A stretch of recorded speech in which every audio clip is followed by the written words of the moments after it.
আজকে রান্না হবে কাতলা মাছ দিয়ে কালিয়া।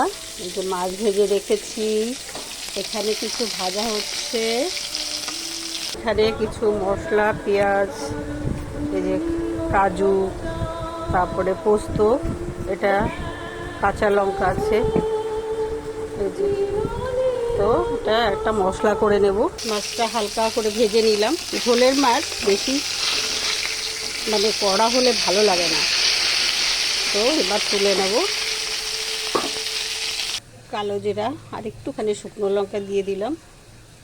এবার দিয়ে দেব এই পেঁয়াজ আর টমেটো।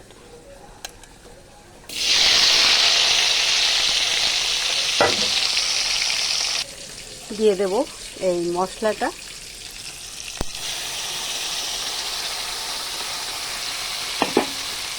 দিয়ে দিলাম বেসিক মশলাগুলো, লঙ্কা, হলুদ, জিরার গুঁড়ো হাফ চামচ, ধনের গুঁড়ো হাফ চামচ।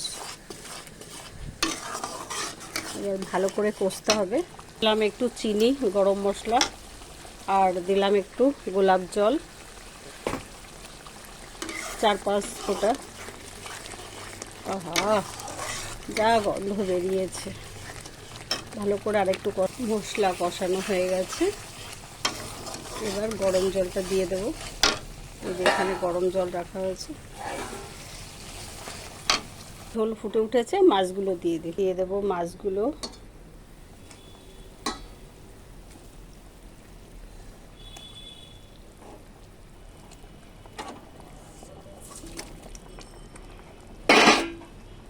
আর একটু 5 মিনিট ফুটুক, তারপর নামিয়ে নেব। এই ঝোল একদম শুকিয়ে যাবে, তো আমি আর বেশিক্ষণ জ্বালাবো না। এই ঘিটা দেব, গাওয়া ঘি। নামানোর আগে একটু ঘি দিলে ঘি ঘি ঘি করে অল্প করে দিলাম।